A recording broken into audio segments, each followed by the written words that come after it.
Start. महोदय, आइए पर्यावरणीय कानून को लागू न करने के घातक परिणामों पर एक दृष्टि डालें। कार्यकारिणी और न्यायपालिका दोनों में संकल्प की कमी है। खेद है कि प्रदूषण नियंत्रण मंडल प्रदूषण नियंत्रण के लिए कुछ नहीं कर सके, और यदि उन्होंने कोशिश की तो उद्योगपतियों के दबाव में आकर राजनीतिज्ञ आड़े आ जाते हैं और अपराध के बड़े से बड़े मामले में भी अधिकारी कोई कार्रवाई नहीं करते, चाहे प्रदूषक उद्योग निजी क्षेत्र के हों या सार्वजनिक क्षेत्र के।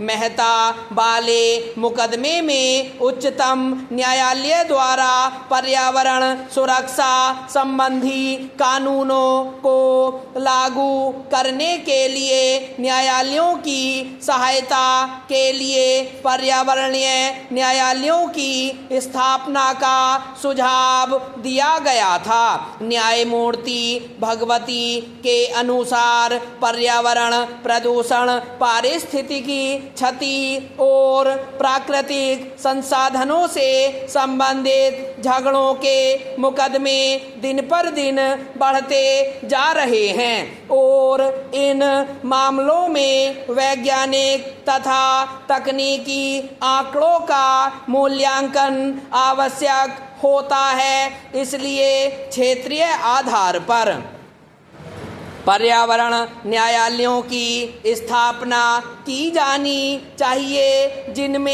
एक न्यायाधीश के अतिरिक्त मामले की प्रकृति और अपेक्षित विशेषज्ञता को देखते हुए पारिस्थितिक विज्ञान विषय के 2 विशेषज्ञ हों। तथापि पर्यावरणीय न्यायालय के निर्णय के विरुद्ध उच्चतम न्यायालय में अपील का अधिकार हो।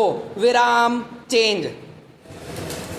प्रदूषक उद्योगों में शक्तिशाली निहित स्वार्थों के कारण श्रीमती मेनका गांधी, पूर्व पर्यावरण एवं वन मंत्री, भारत सरकार के समर्थन के बावजूद इस प्रस्ताव पर कार्यवाही नहीं की गई। प्रदूषण में पैसा है और नौकरशाही पैसे वालों का साथ देती है तथा पारंपरिक न्यायालय पर्यावरण न्यायालयों के प्रति अति संवेदनशील है। पर्यावरण विज्ञान उनके लिए यह एक नया विषय है। न्यायालयों के इस विषय से अनभिज्ञ होने से हानि होती है और नकारात्मक दृष्टिकोण के कारण न्यायाधीश ऐसे मामलों में यथास्थिति बनाए रखने, स्थगन आदेश देने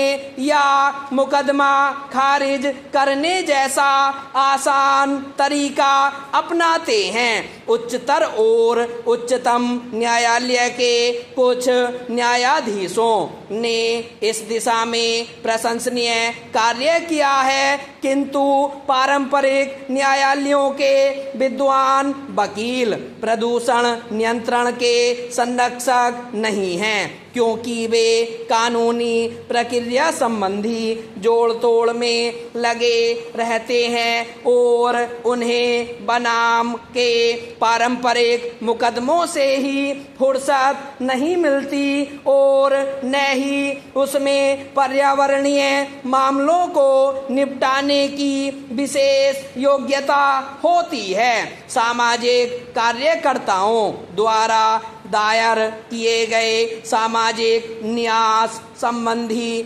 मुकदमों की सुनवाई के लिए उनके पास समय कहाँ है, इसका असर सारे समाज पर पड़ता है, जिसमें न्यायाधीश भी शामिल हैं। विराम स्टॉप।